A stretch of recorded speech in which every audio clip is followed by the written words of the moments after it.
పైకి లీటర్లా కనిపించే ప్రతి ఆయిల్ ప్యాకెట్ లీటర్ కాకపోవచ్చు, కానీ ఫ్రీడమ్ ఆయిల్ ప్యాకెట్లో మాత్రం ఖచ్చితంగా లీటర్ నూనె ఉంటుంది. నమస్తే రమగారు. నమస్తే జయ.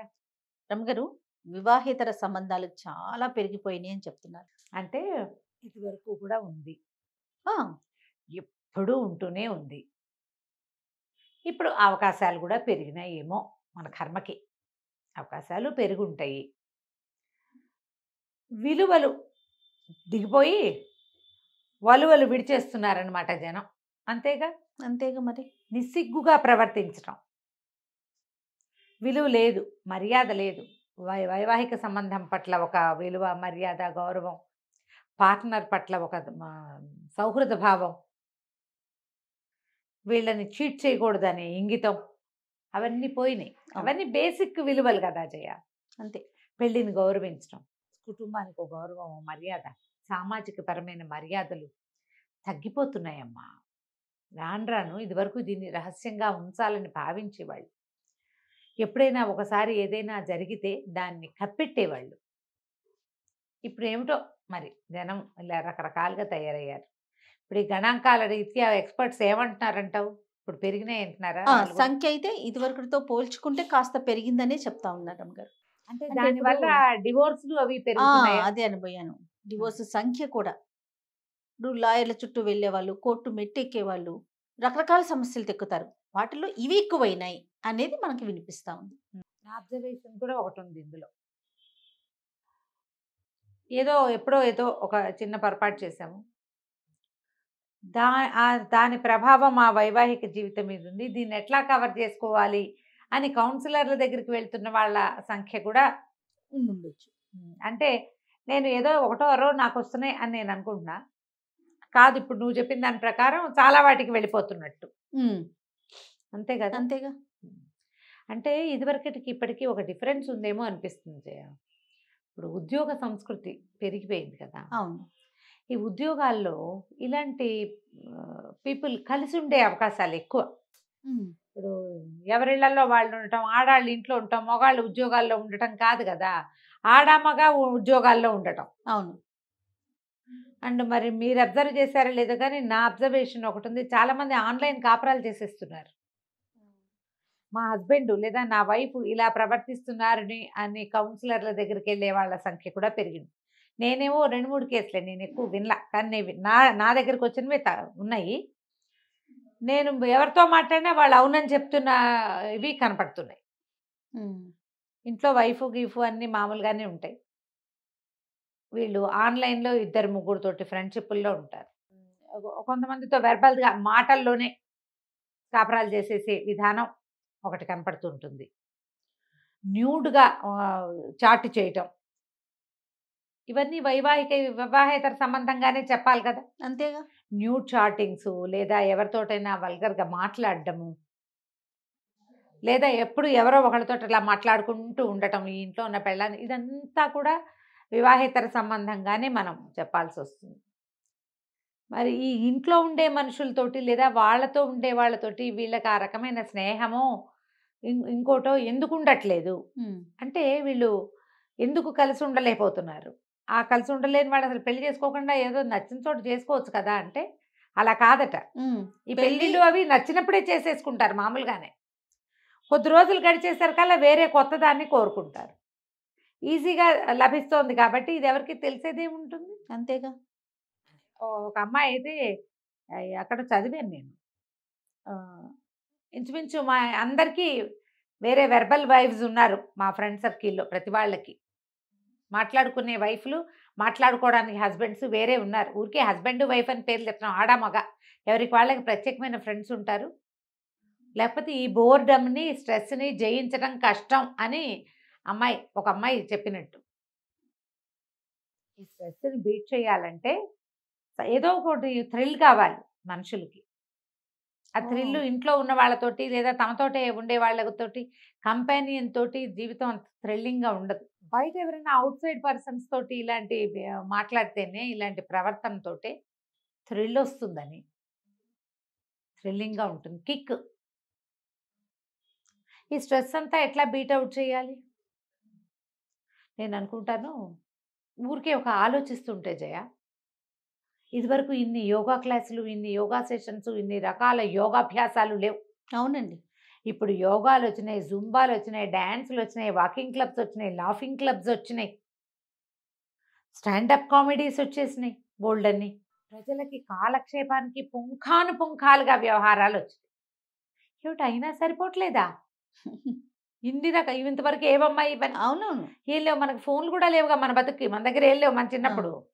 ఎప్పుడో ఒక టీవీ వస్తే వారానికి రోజుకి 2 గంటలు 3 గంటలు మోగేది. అందులో సగం న్యూసే ఉండేది. అవును. పాప అని మ్యూజిక్ ఒకటి దానికి ఆ, గుర్తొస్తుంటే నవ్వొస్తుంది నాకు గుర్తొచ్చినప్పుడల్లా.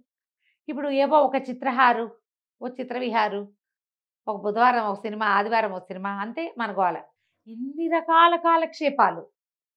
దీంట్లో ఇదివరకు ఇన్ని ఊళ్ళు వెళ్ళిపోవడానికి, అక్కడికి ఇక్కడికి వెళ్ళిపోవడానికి ఏం అవకాశాలు ఇదివరకు ఉండేవి కాదు. ఇప్పుడు ఎక్కడికి కావాలంటే అక్కడికి వెళ్ళిపోవచ్చమ్మా.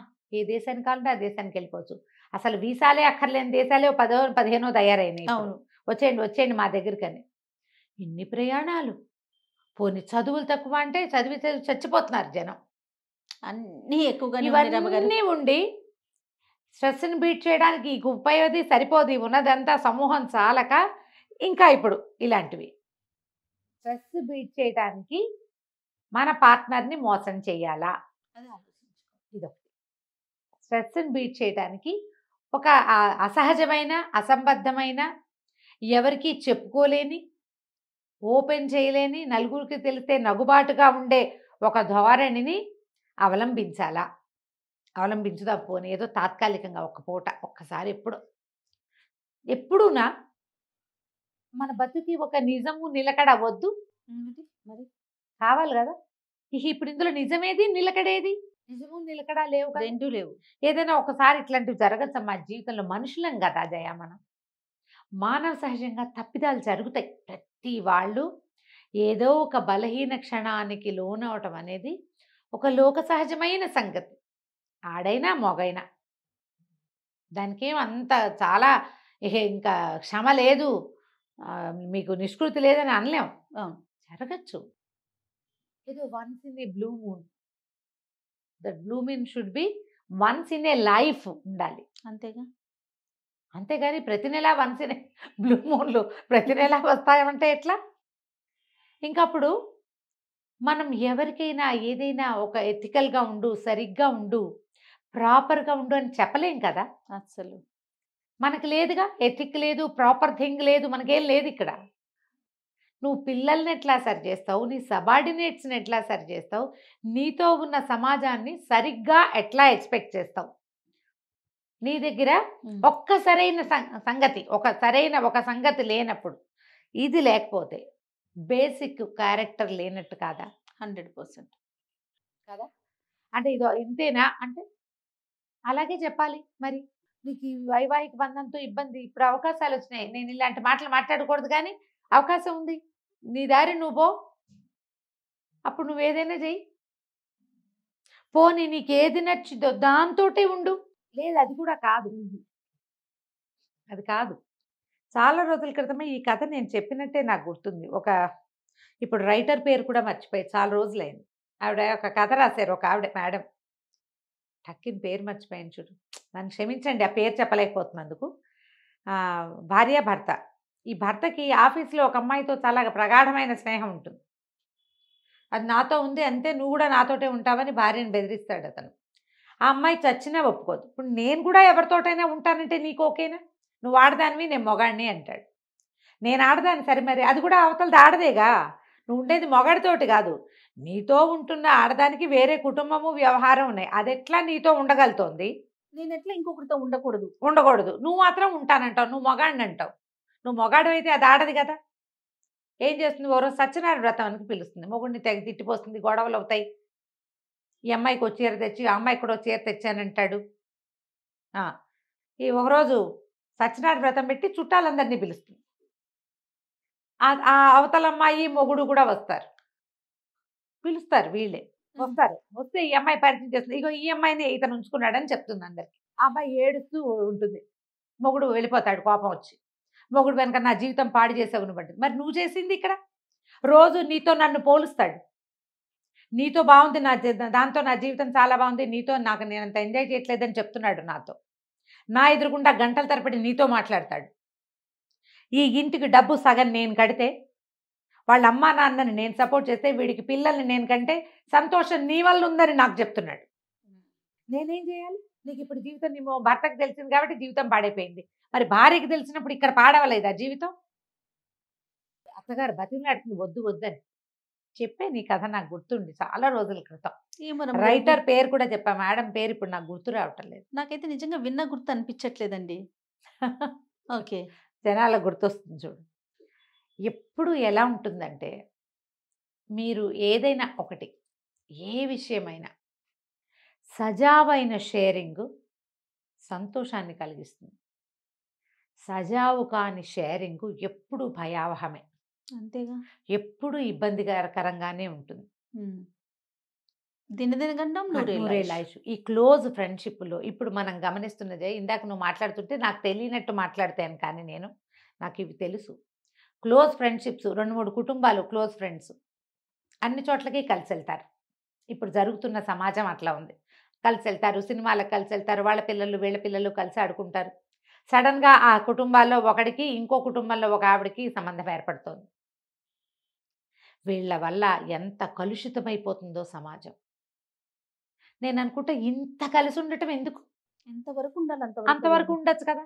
ఎవరి జీవితం వాళ్ళది, ఎవరు ప్రయారిటైజ్ చేసుకుని సెపరేట్గా ఉండొచ్చు కదా.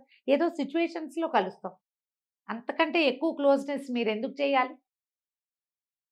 అది మీ మధ్య అక్రమ సంబంధాలకి దారి తీసేంత స్నేహాన్ని ఒక ఆడమగ మధ్య మిగిలిన వాళ్ళు ఎందుకు ఎంకరేజ్ చేయాలి? అసలు ఆ పరిస్థితులు ఎందుకు రావాలి? ఆవిడ ఊరు వెళ్తే ఈవిడ వండి పెడుతుంది, ఈవిడ ఊరు వెళ్తే ఇంకోళ్ళు వండి పెడతారు. ఏమి ఎవడు మగవాడు వాళ్ళ ఇంట్లో వంటవాడు వండుకోడు? ఈ గిన్నెలు పంపించడం, సామాన్లు పంపించడం, మా ఇంటికి రా మాతో పాటు తినని పిలవడం, ఎప్పుడో ఏదో జరిగిపోతుంది. ఇక దాన్ని కంటిన్యూ చేస్తారు. పోనీ జరిగిందని సెపరేట్ అయ్యి జాగ్రత్త పడతారా? పడరు. తెలియలేదు కదా అని ముందుకెళ్తారు. అందులో ఉన్న థ్రిల్ అలా లాక్కెళ్తుంది. ఇతరత్ర శారీరక సంబంధాల వల్ల కలిగే థ్రిల్లు సహజమైన వాటిల్లో ఉండవట. చాలామంది రాస్తారు దాని మీద. థ్రిల్ కిల్స్ కదా, అంతే. అవునా? ఏ థ్రిల్ అయినా చివరికి అదే కదా. మీ పిల్లలు ఏమవుతారు?